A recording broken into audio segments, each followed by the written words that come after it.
We said, actually, when he was less in the office, the company would grow more because he was more the visionary. He almost disrupt things too much. And so if we can make the visionary feel comfortable with the day to day, they can actually do more growth by not being there because the machine will run better with less adjustments.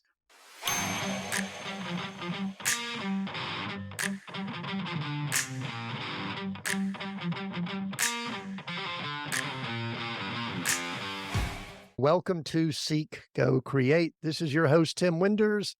This is where we redefine success in leadership, business, and ministry, sharing topics, stories, and conversations that just allow us to rethink how we live, work, and lead. Great conversation today. I'm excited to have Josh Fonger. He's a consultant, coach, and speaker who's recognized as a leading authority in business, performance, architecture, and he helps business owners, I love these words, simplify, systemize, and generate powerful growth. He's building thriving businesses, families, and communities. Josh, welcome to Seek, Go, Create.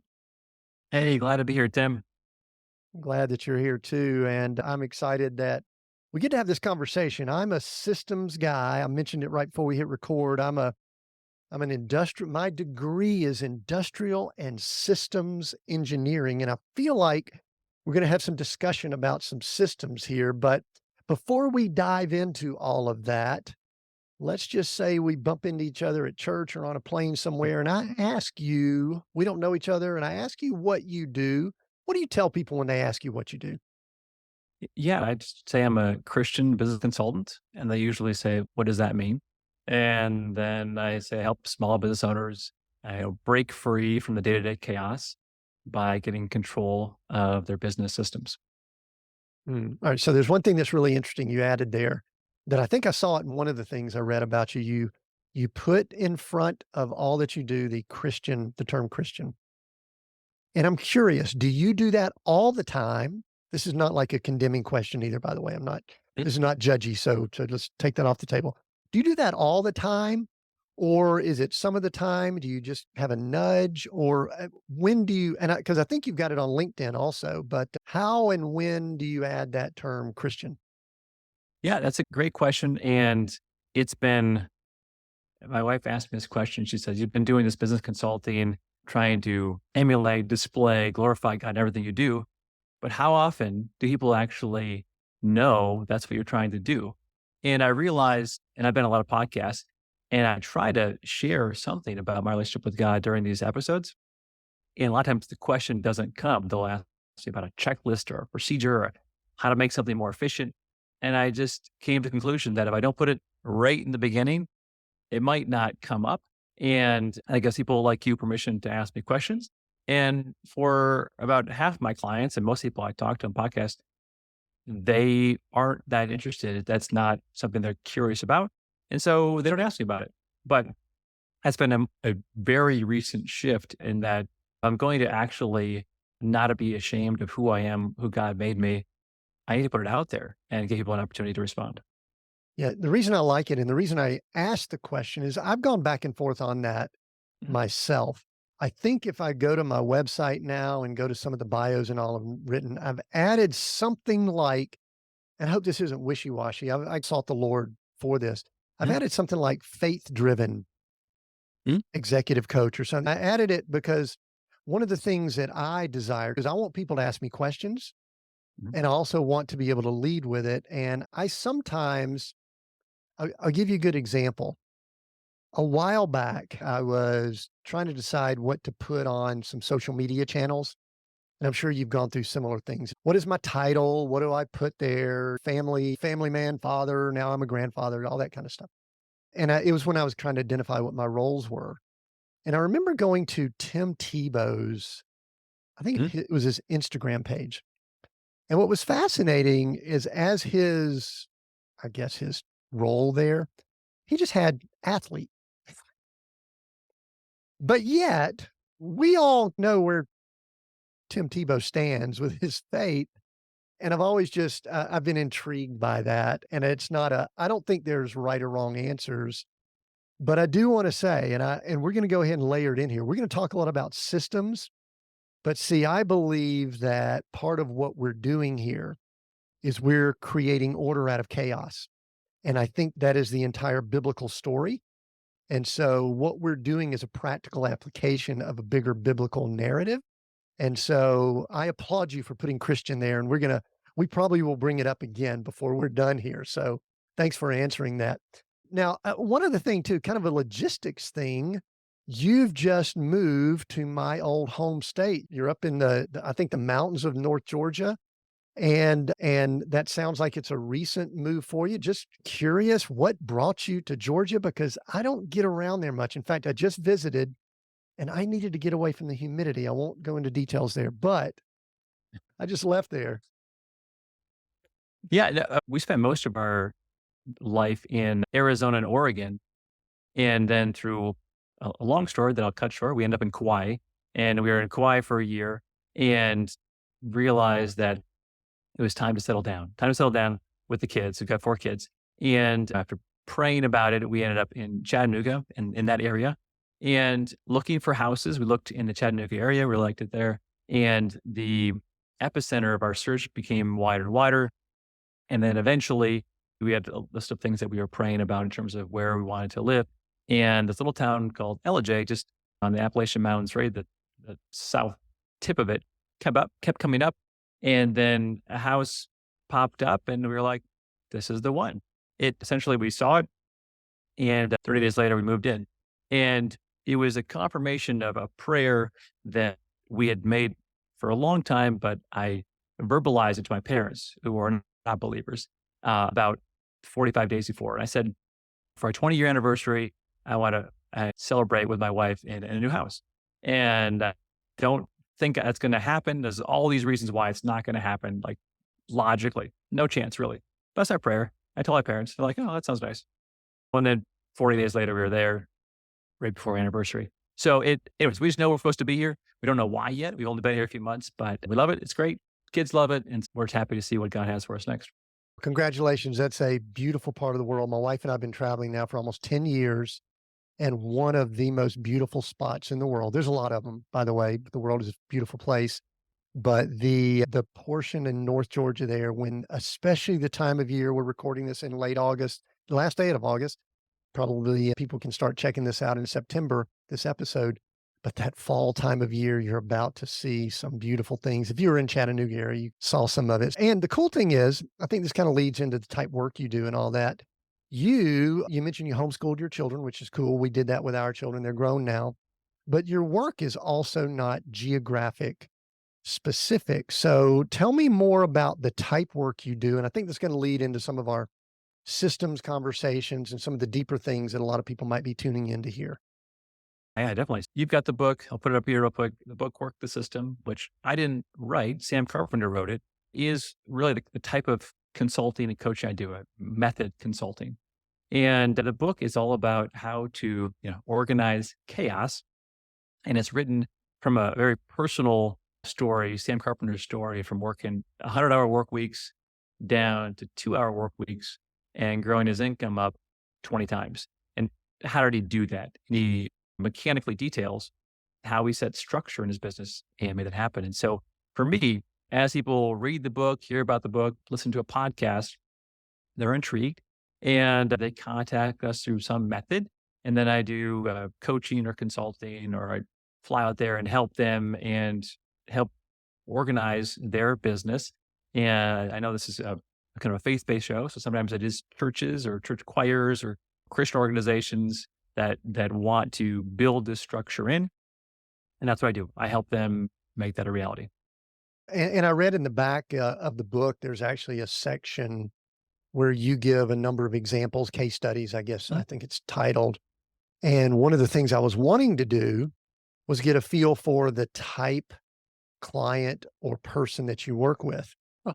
And let me just say, I didn't really see a specific industry or anything like that. This stuff crosses systems type implementation, crosses all industries and organizations, correct? Yeah, it does. And unfortunately, that makes my life way more complicated because it'd be nice if it was like, hey, this is just for restaurants or this is just for hair salons, whatever it is. But we've had them all, over 300 industries, over 1,000 clients. It touches, I guess, probably the best way to explain it is we work with leaders or business owners or organizational leaders who they have maxed out on their time, they've maxed out on the resources, they've maxed out on their money, and they realize they just can't grow. They can't go beyond where they are because everything's in their head and the stress has reached a critical point, and they know if they're going to expand another location or expand the organization or pass it down, they've got to get what's in their head and in their team's head into some kind of format, some kind of structure so that they can grow from there. They can scale from there. And so we get clients when they've hit that trigger point. Maybe their key operations manager left. Maybe one of their key employees is pregnant and is going to be leaving the company. They're like, now what do we do? Or sometimes it's rougher situations where it's a family business and there's a divorce, or there's a death in the family or something like that. And they say, you know what? We can't just pretend like the organization is going to keep going in this trajectory when we haven't actually written down how we do what we do. And that's when we work with companies. And it's usually smaller companies, but sometimes the larger companies, they had the same problem. They just wanted, it's less about getting the initial structure. It's more about fine tuning the structure, measuring the structure, and managing with the structure that they're looking for. Curious with larger organizations, I've found a sweet spot that I like to work with. And the way I define it, a little bit similar. I've gotten to where I will only work with the leader or the head of the organization.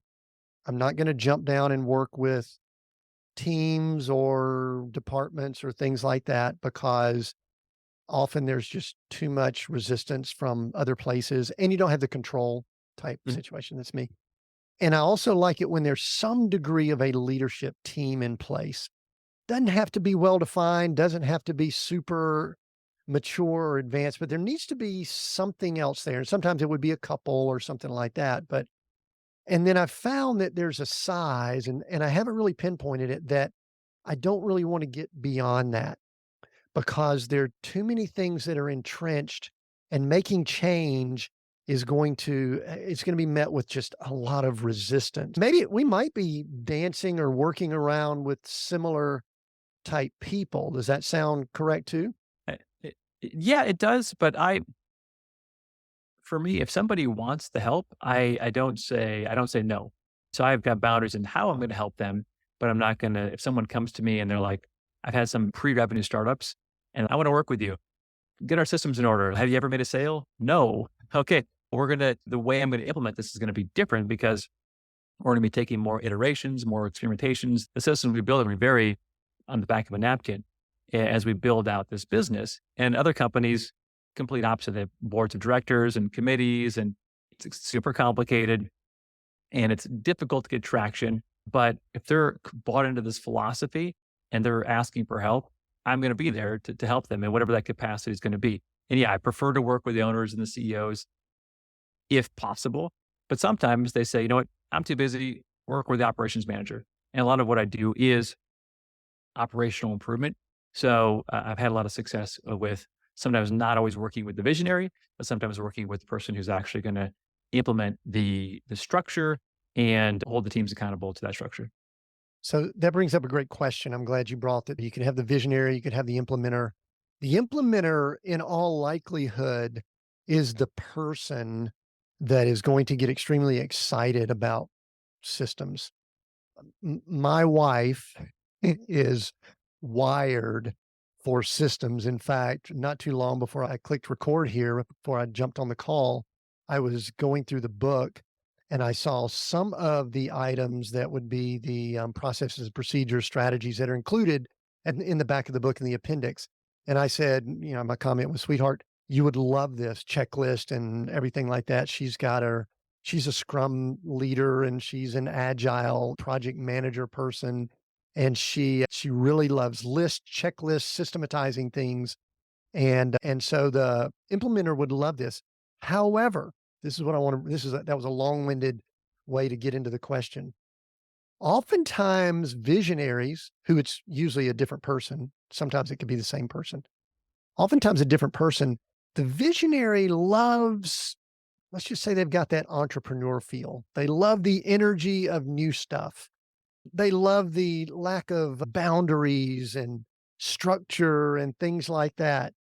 And I will often joke that entrepreneurs are people that really have attention deficit disorder and they're just really always looking for the next thing to go after. So, talk about the tension, and this is going to lead into the mindset of systems. So, I'm not asking that yet, but talk about the tension, I guess, between someone who really loves the checklist and all, like my wife, and then someone who, even though I'm a systems person, I love a little bit of the art, the flow, the new stuff, maybe even a little bit of messy. So, how challenging is that when we're looking at this kind of stuff?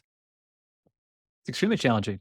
And once I start working with a client, I try to read who they are, right? So oftentimes the smaller companies, they are more of the technician. They actually like doing the work. And their issue is, I'll let them know, is there is no visionary. There is nobody who's actually expanding the business. There's no one who's actually looking out 2 to 5 years.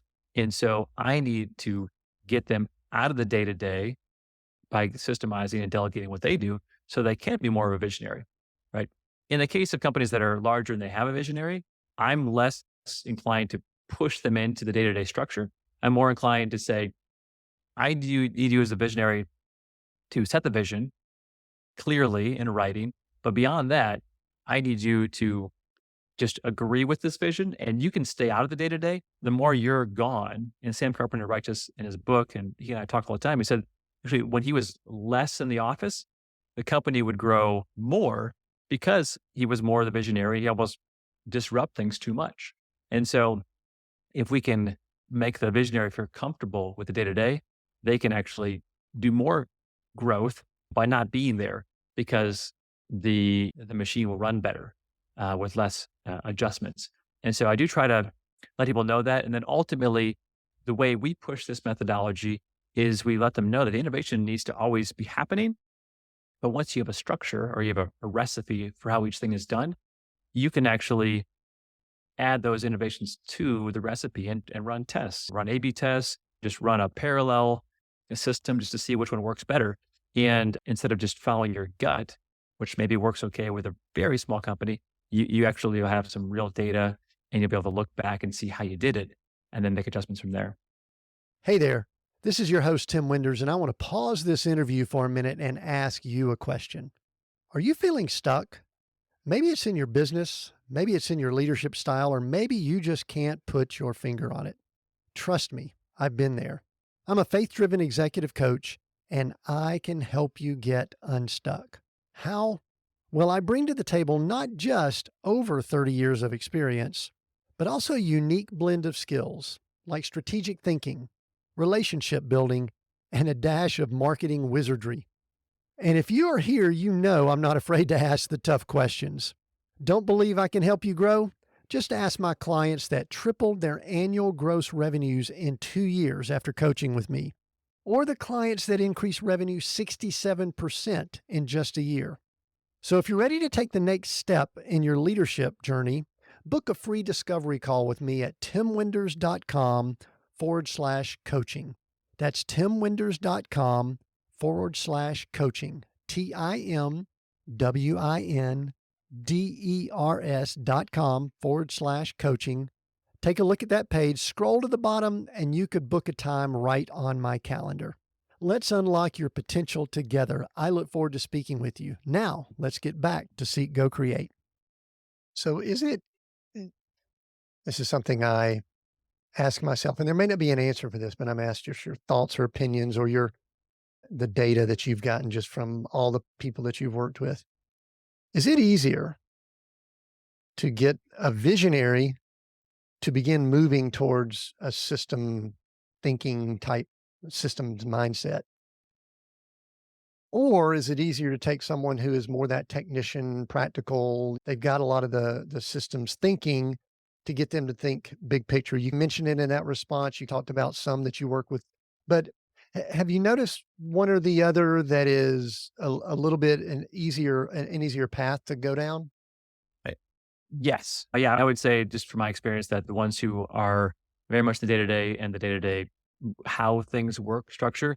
Once they are free from the stress of having to carry all of those tasks on their shoulder, those burdens, they tend to open up and have more visions than they realized and more possibilities. They just never given themselves a chance to dream and think because they're so worried about the next client, the next phone call, the next delivery, that once they have that stress removed, they become more visionary than they ever have been. And so that is a much easier route to go. With the ones who are already they're ingrained in being visionaries, I just want them to agree with the philosophy. I want them to support and lead the philosophy. I want them to be a cheerleader and encourage the philosophy. But I'm not asking them to now really work on the structure because I know that it hasn't worked very well in the past. And so if I can just get them to not screw up the structure that's being built and stay out of the way, that tends to be the best with implementations. So listen, here's what we really need you to do. We need you to just get out of the way. And telling a leader or a founder or someone in an organization that probably needs to be done much more delicately than I just did it. I think you did it in a better way there. But in reality, though, that is the case. And they probably know that, but actually doing it, I mean, that's one of the things I work with is just changing the thinking and the thought process of a lot of leadership and leadership teams, which leads me into this term that's in the book. And I think it's something that's very important to what you do. And it's systems mindset or systems thinking. I think it's, correct me if I got the term wrong, but talk a little bit about that, why it's a bit of a challenge, why some people do it well and some people are moving into it, and why it's important for all of us that are leading, running, operating organizations. Yeah, and so Sam Carpenter coined the term, and he's written a book, The Systems Mindset, which goes into it even further. The book, Work the System, is really the business application of the systems mindset. And so Sam really describes it as an average person is just going to walk in the street and they're going to respond to the sights, sounds, events, things that are actually happening. They're going to respond to them. The systems mindset would say, elevate yourself above what's happening and look down and see how things translate through time, and then examine and take apart the systems that produce the results that you're getting. And so if you're getting certain results in your health, your relationships, your business, instead of focusing on and reacting to those results, instead examine the separate systems and isolate them that produce those results. And so it's about seeing that there was a logical progression of steps that led you to where you are. And if you instead worked on those systems, you would be at a different result. And so a lot of what we do is help isolate those separate systems, work on them, and then let the results take care of themselves. Hmm.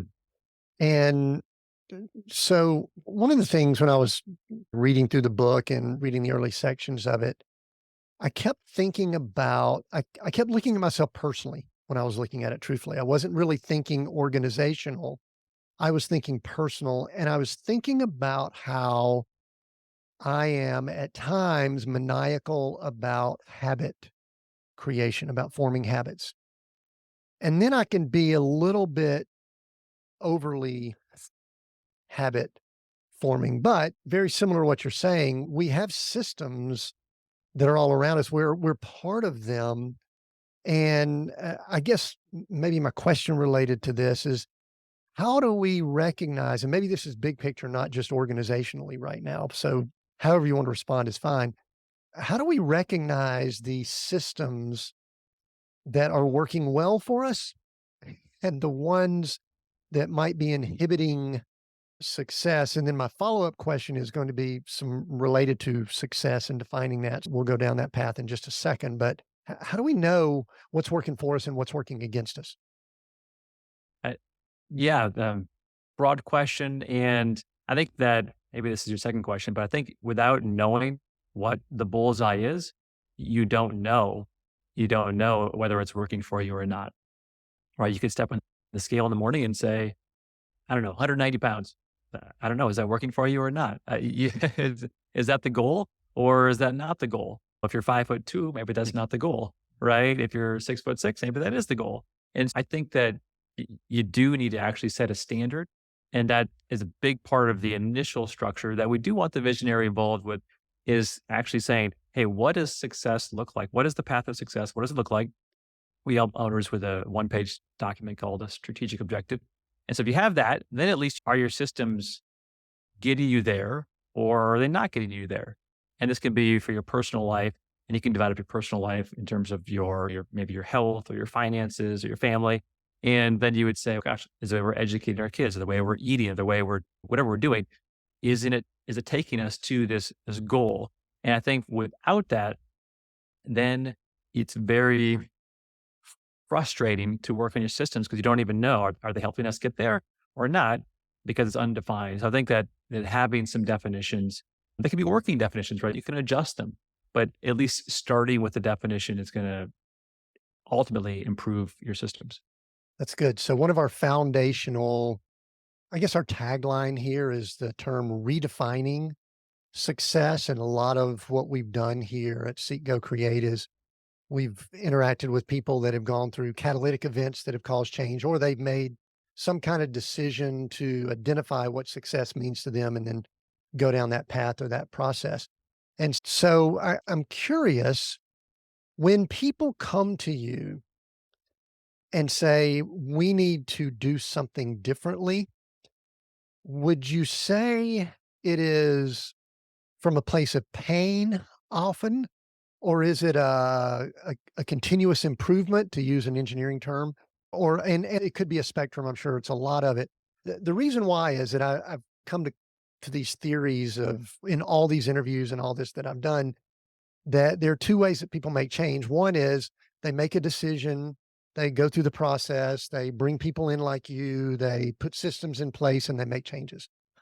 Or they go through some catalytic event, some health challenge, something happens to a family member or a head of their team or something like that, that basically hits them in the head and they say, you know what? I need to make a change. You don't have to mention any names or anything, but how do people come to you in that spectrum? Does that make sense? Did I ask that well? Yeah, usually it's the catalytic event. That And so like, theory's holding up. not always. Yeah, yeah, I would yeah. say when it's business owners, it's almost always a catalytic event. When it's CEOs, then it's more like we developed in our plan that this would be part of it to have a culture of continuous improvement. And therefore it's Q3 and we're going to do, so that's that wing. But most of the time it's an event and it's pain. And probably 3 or 4 clients I've worked with, someone died in their business. And then what do you know? I get called a week later. They might have been on our email list for 7 years. Wait, now we need to work with you. They always knew they needed to work on this. They always wanted to work on this, but then it became very real because, hey, no one knows what that person did. They're grieving the person who passed away, but we have no idea how they did what they did. And we're having some major issues immediately. We can't keep running our business like that.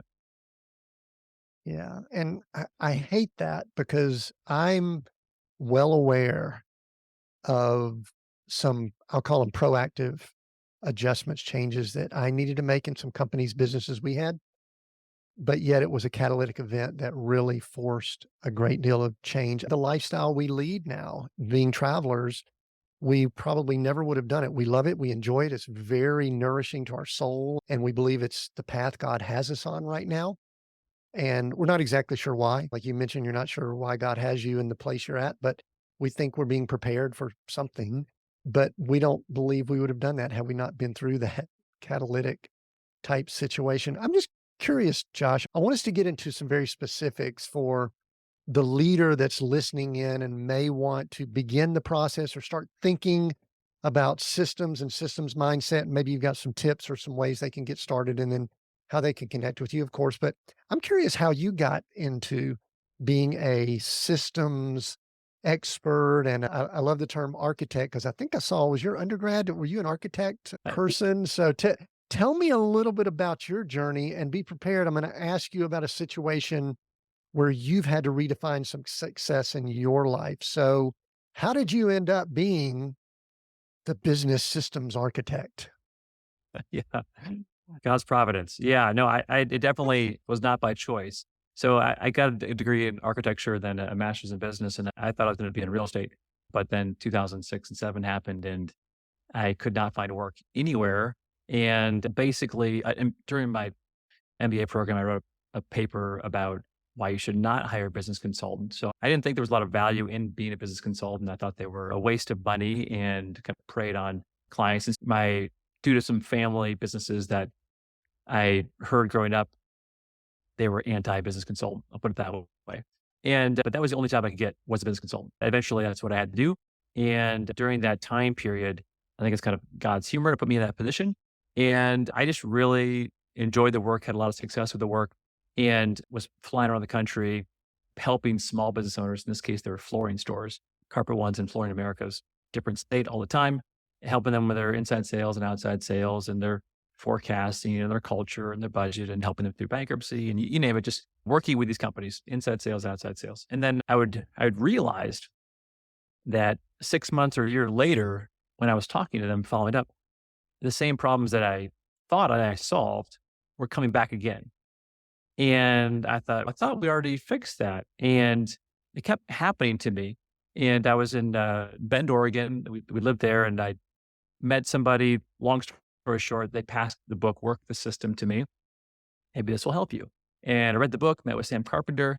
And then I came to realize that the piece that I was missing in all of my work is that I wasn't documenting the systems and the structure that I was changing the companies.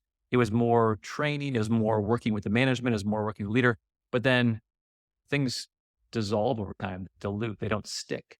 And I realized if I actually wanted my change to stick and then be built upon, it had to actually be documented into the systems. And so that was a piece I started using in my consulting.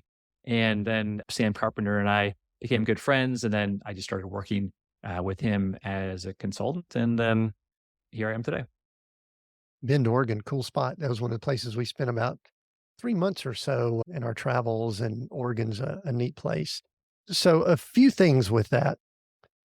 I don't know why, but when you mentioned that you proclaimed to the world your distaste for consultants and probably coaches or anybody else that kind of takes money from organizations, I thought about the story of Joseph in the Bible and him just boldly proclaiming to his brothers, I had a dream and y'all all bowed to me. A little bit different story, but it's often that sometimes those bold statements we make, they will come back to humble us. I don't know. Is that the right term? Yeah, definitely. That was the most humbling period of my life, at least financially and professionally, because you get your MBA, you're making good money, supporting your family. We were in Phoenix at the time. And then to lose it all, to have the most debt you ever had, lose your house, lose your car, lose everything, and be living in your in-laws condo.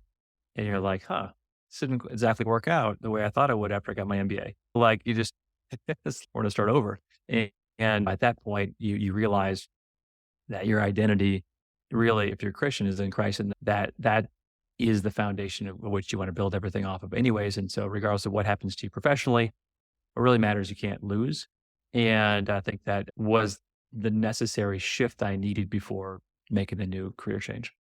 The way I've said it before for me is that I am very confident that God did not bring the downturn or the whatever they call it now from 2008 just to get my attention. But when it occurred, he took full advantage of it to get my attention. It sounds like that period was a real redefining of success, what it means to you. You had some things that were mapped out for you.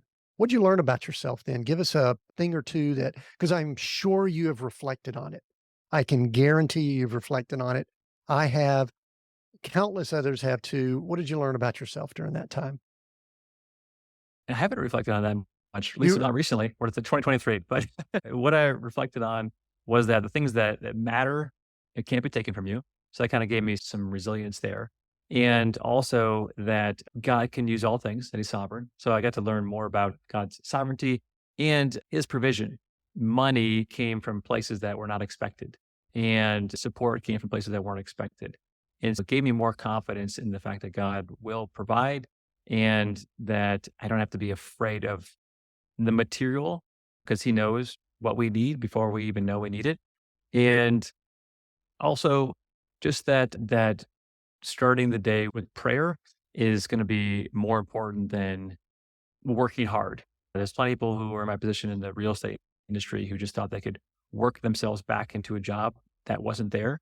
And the job I ended up getting was based on a connection that I made the week after I got laid off. It just took about 9 months to materialize. So really, if I could have made that one phone call and done no effort towards finding a job and it just waited 9 months, that would have been the same result, right? So all of that toil, all of that stress, all of that need to find a job, need to provide for my family was stress that I was putting on myself because of my lack of understanding of the future. And so I was just thankful that I had friends around me who prayed for me, encouraged me to not be stressed and not think that I'm going to take charge and control my future because really I could have spent that one phone call and waited 9 months and been in the exact same spot. The fascinating thing for me was how I kept projecting these timing things. I had a bill to pay, house payment or something. And so I would tell God, I've got to have blank by whatever. And that date would come and go.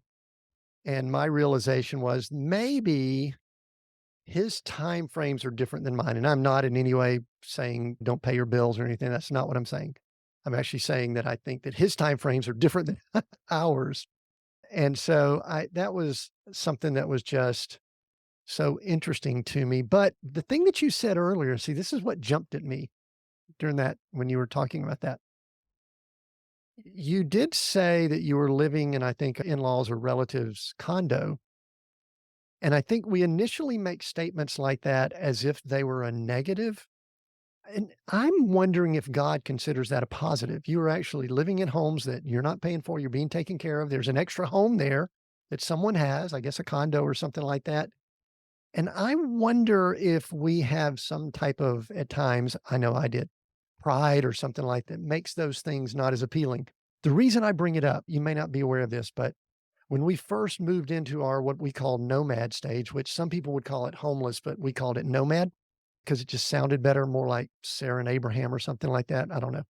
But it sounds more biblical, doesn't it? Mhm. Is that, Josh, is what the fascinating thing was we started house sitting. So we were living in houses that we did not pay for. We did not have mortgage payments on. They were stocked with food and I enjoy a glass of wine every once in a while and some wine cellar. And sometimes they would hand us keys to the car when we were in Australia, New Zealand. It was just like, hmm, maybe I need to rethink what success means. So that kind of helped me redefine it. Now, my guess is there was a humility that that probably, if it didn't creep in, it barged in to Josh, to your soul, and it probably helps you with what you do now. Would that be accurate? Uh, Yeah, definitely. I think that's essential. And that humility is more, I guess, more relevant now after going through and being a consultant during COVID is just the realization no matter what strategy, advice, plan that you're coming up with, you don't know the future. And it made me really realize that when I'm working with clients, they're giving me 1%, like a small sliver of what's really going on in their organization during our sessions. And so in order for me to actually accurately assess their situation, provide guidance and help them along their way, I'm going to need to have wisdom beyond myself. I'm going to need to have the ability to encourage them when they need it, tell them to go the other way when they need to hear it. And so I think that just through COVID and through that, realizing that if I'm going to really be useful and successful, it can't be on my own strength and knowledge and wisdom. It's going to need to come from somewhere else. And so that's really what it's prompted me to pray more and or read less books, pray more and listen to less podcasts, even if there's great ones.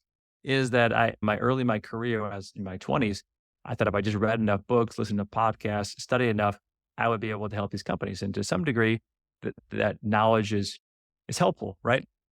But ultimately, the kind of the key to my success ultimately is not going to be in those books. It's going to be in am I communing with God? Am I praying for my clients? And am I giving them the question or the answer, the direction that they actually need to hear today in this moment?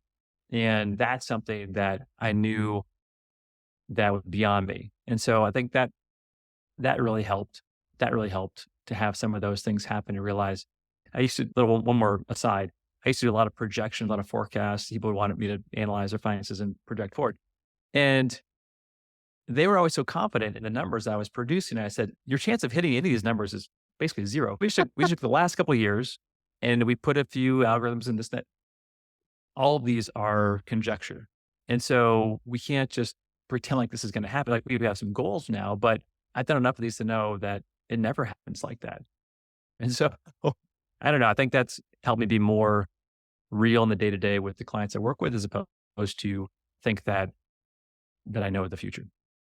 I know I think I'm getting to an age, a place, I don't know if that's the right term to piggyback on what you just said, where I'm getting less confident in the future. And I used to be very confident when I would say things about, especially the near future. Do this, this happens, blah. And I do think there's some degree of that. I'm not discounting that at all. But I'm getting more confident in eternity.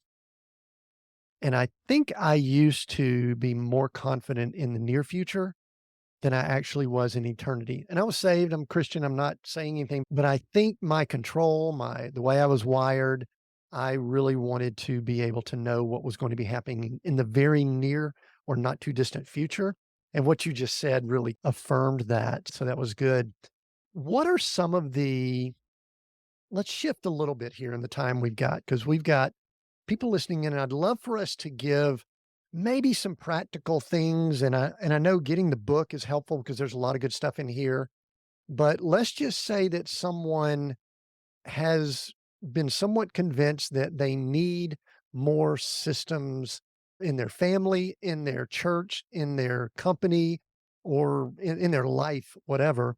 What are just some maybe big picture tips to get started? And we know that people can work with you, but just give us some things that people need to begin if they're leaning that way.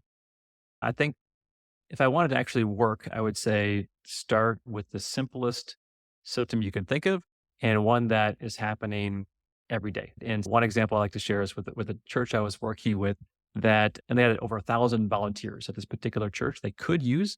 And at the time I was working with the head of the marketing department. And we were talking about the systems in his department. And meanwhile, he was putting grommets in a vinyl sign, one of these events that was coming up. And grommets are those little metal circles that you put in vinyl signs to make sure they don't tear. And he looked very busy. And I said, are you the only one at this church who can do that? And he's like, well, I do it a certain way. And I'm not sure if anyone else will do it right. And the event's tomorrow and you got to get it done. And I said, don't you guys have 1,000 volunteers? He's like, yeah. I said, so we pull out his phone, hit record. I said, now teach everyone how to put a grommet in a vinyl sign.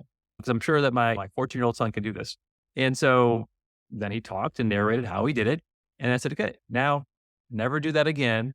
Give that to someone who doesn't cost the church any money. And so the whole point is that if you just start with the work you're currently doing, you can document. In this case, it was a video, audio, screen capture, type of a checklist, handwritten note. There are ways to document what you're doing now. And when you do that, you're going to realize that you now have a standard for what good looks like.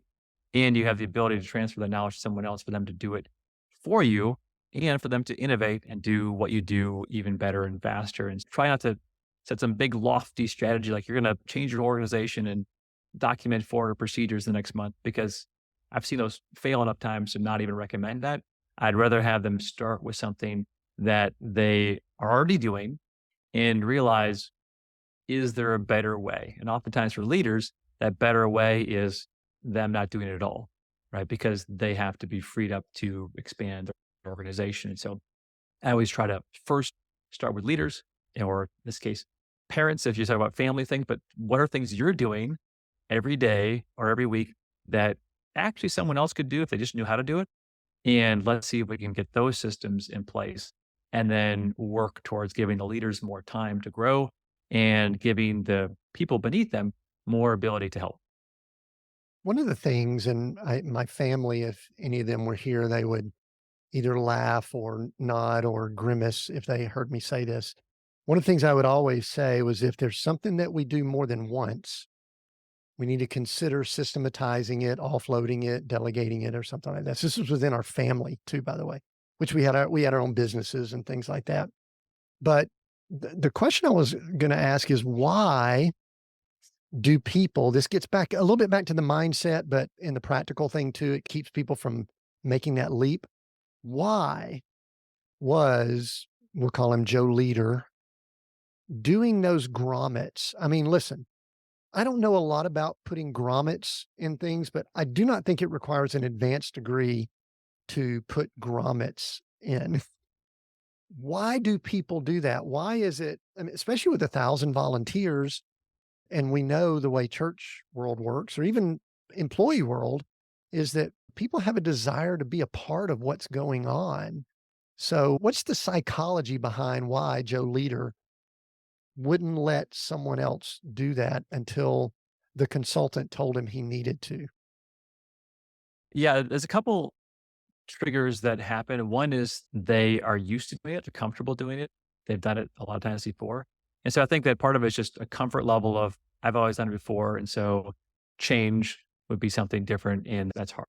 That's just kind of human nature.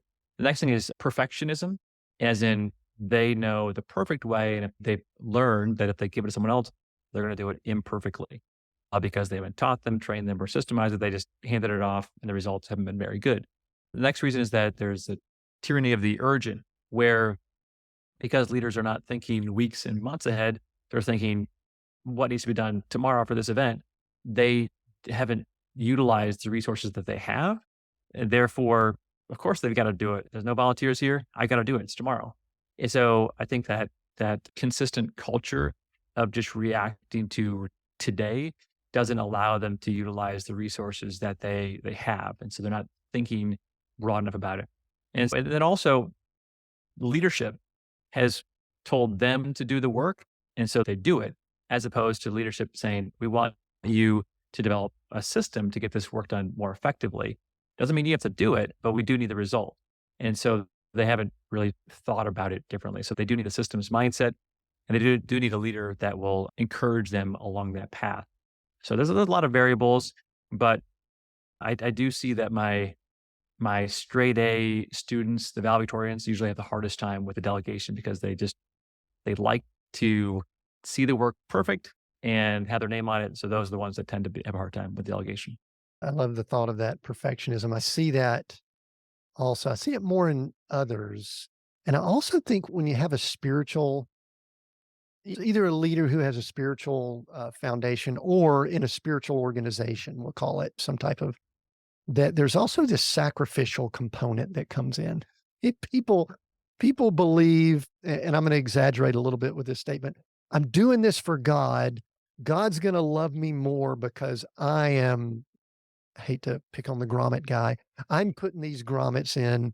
And so this is positioning me for the afterlife better. Again, a lot of highly exaggerative statements there. Sometimes the spiritual can help, and then sometimes it can be damaging there. Let's keep going though. Did you want to respond to that? Yeah, well, yeah, the nonprofits I work with and the churches I worked with, that is a very real thing, and burnout's a very real thing, and they overwork way beyond what they need to, but yet they complain about it, and the results are not great because they are overworked and they don't understand that they're bearing too much of the burden themselves. That's extremely common, and I haven't. Maybe you've thought about it more than I have, but it's just for-profit businesses. It's 5 o'clock. They're gone. They're not like, I'll stay late to serve the kingdom. No, they're checking out. So it's very different. All right. So I'll call it Joe Leader that was doing the grommets. He comes to the realization that this needs to be done. And maybe in the time, we've got another time for a tip or two. So they are beginning moving in that direction, and they're starting with those simple, small, something to get some systems in place. What are some of the next steps? What are some of the hurdles or something? Just give us something practical here as we begin to wrap up that might be helpful for someone listening in and they've been listening to our conversation. Instead of going big picture, I always ask people to get granular. what are all the things that you do throughout the entire day? And this can be from the second you wake up to the second you go to bed, and isolate those. And it's very tedious and not fun, but time track them. And you're going to realize that your day is made up of these discrete, separate packets of stuff that you're doing, hopefully productive, hopefully useful. And the goal is to, number one, eliminate the ones that are not useful, not serving you, not taking you where you want to go. Usually that frees up some time. And the next goal is going to be taking the separate system, in this case, putting grommets in a sign and realizing, hey, if I document the system, someone else could do it. I'm going to work on that system to make it so I can hand that off to someone else. And so if they work on those two things, that's going to give them a lot of time back. And then lastly, it's the systems that you're already doing every single day that you have to do. And it's, well, can you do it better? Can you do it faster? Working with this series of hearing aid centers, and they do this hearing assessment that they have all their new patients come in, do a hearing assessment, takes 90 minutes. I just challenged them. I said, can it be done faster? Can it be done better? Can it be done at a higher quality? Can it be done at a higher close rate? Can it be done at a higher average transaction? And lo and behold, that can actually be done in 45 minutes, not an hour and a half. If they just took the time, and they're doing these things every single day in 9 locations, to analyze the system and document it and script it out, they can actually get better and faster. But they were just so used to doing it the same way because they've been doing it that way for 10 years. And so I think that first thing is make a list of all the things you do during the day, as tedious as that might be. And you're going to realize that once you look at the separate pieces that make up your life, there's better ways to do them. There's faster ways to do them. There's shorter ways, lower cost ways to use technology, automation. And that's the fun stuff for me, is being able to look at what people do and say, I know there's a better way. I know there's a faster way. I know there's a more impactful way. And oftentimes they don't believe me at first because they say, hey, I've been doing this a long time. But there almost always is. One question I was going to ask, do you do time studies at all? One of the things I used to do this more often, now I don't do it as much, is I'll ask executive leader, someone to block out and determine what they're doing every 15 or 30 minutes or something like that. One of our challenges now, though, is that we have these things that are consuming so much and people think they've got no time and all of that. But do you do some time studies at all just to see? Because sometimes people fool themselves in what they think they're doing and what they're really doing. People definitely do that. Yeah. So we do track time and we do analyze that. One thing that my wife turned me on to, and then a client as well, is having a light phone. So hence, I don't think I've checked the news in over 2 years, or social media. You mentioned something that might be on my LinkedIn profile. I wouldn't know. I haven't been there. And it's been part of my concerted effort to get back as much of my mental space as possible so that I can truly be effective and efficient in the roles that I have as a business consultant and as a father and as a husband, and just do that well before I dilute myself. Because I spent enough years diluting myself into so many other paths, just really trying to stay focused on those. And then with a stronger core, dabble in other areas as it makes strategic sense, like this right here. And so I do think that when people are being honest with me, which most people are not 100% honest, there's a lot of wasted time, a lot of frenetic time, a lot of checking this, watching that, consuming this, reading this. And that's all of those packets of information that you could have used for rest or reflection or community building, relationship building, management time, that instead was consumed with candy, right? Digital candy. And it's not making you healthy. It's not making you think better. And in the information age that we're in, maybe 20 years ago, it might not be the case, but now the issues that the leaders I work with is not, they don't have the information. They have way too much information as is. It's just, they're not implementing the right information right now. And one person said, well, Josh, why do you cost so much? And I said, it's not because of, you're not going to get me to, expound the last 500 books I've read or podcasts or whatever. All I'm going to be doing during our sessions is really just hopefully telling you exactly what you need to hear, the one idea or the one question that you need to hear right now to help you fix your business. In this case, she has a nonprofit to expand. And that's where the value is, me being able to discern what it is that you need to hear, what systems you have to work on. That's the value, not in volume of ideas, but on the idea and the way to implement the one idea that's going to take you the next step further. And so I think that there's a there's the lie of knowledge is power, but what does it say? I was says knowledge puffs up, but love builds up. And ultimately, we need people to apply exactly what they need in their circumstances and nothing more and nothing less. And I really try to help people move towards that direction. Yeah, and I think there's so much that you do that probably helps people gain clarity and create. I heard someone, it was on one of the interviews I did, they said that most, all of us really in today's world need more white space. We need less stuff consuming us. And I believe, and I think you would agree, it's so we could hear the voice of God. We need to be still, quiet, Sabbath, shalom, rest, whatever term we could use, practical terms or spiritual terms. We need to be still and quiet. And I believe part of the value of systems and structure is it allows us to then be still and quiet so that we can hear from God. Now, the thing I love about what you're doing, I think I get to do a little bit of it too, is I think we're maybe one extra opportunity for people to hear that when we're in the room or sitting at the table or on the call with people. And I can tell just from your heart, your mindset, your approach that you bring that peace, that shalom into the room when you come there. And I think that's valuable. With all of this, where would you want someone, if they wanted to connect with you? It sounds like they're not going to jump on social media necessarily and find you, but I know you've got to have some ways that people can get in touch with you, find you. And we've got the book that we both have mentioned that I think is a valuable resource. What else do you want people to do if they need to connect with you? Yeah, I just tell them go to WTSenterprises.com. So WTS stands for work the system, which is what everything I do is based on. And of course, you can get the summary of this book, Work the System. If you're a reader, get the book.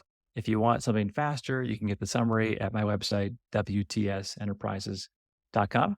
And then for those who want some help, then that's what I do, the coaching and consulting. And just to clarify, Sam wrote the book Mhm. but he does not do any of the consulting coaching, and you are the sole, I don't know if the right term is licensee or sole representative for this process. Is that correct? Correct me if I'm wrong on that. Yeah, definitely. So over the last 10 years, initially as an employee of Sam's, and then we branched out over the years to him being the figurehead and me doing more of the consulting. And now I do all the consulting.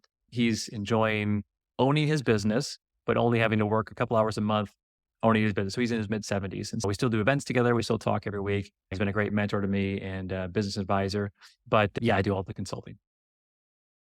Excellent. Thank you. We'll make sure we include where to find you and get the book and all down in the notes.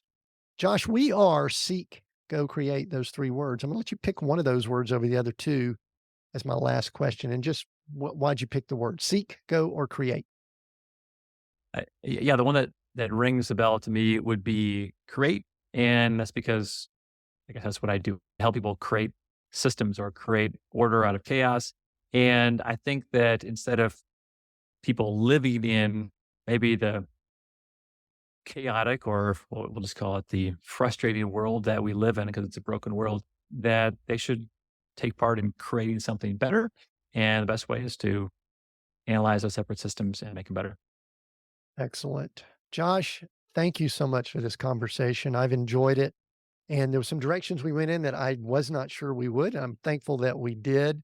I appreciate all that you had to share. And I know that people will understand and hopefully follow up on the value of systems, get the book, reach out to you. I'll also ask if someone's listening in, share this episode. I think there's been some value to just understanding the importance of structure, creating order out of chaos, and making it fit in this odd and chaotic world that we're in. So thanks again, Josh. We have new episodes every Monday. Until next time, continue being all that you were created to be.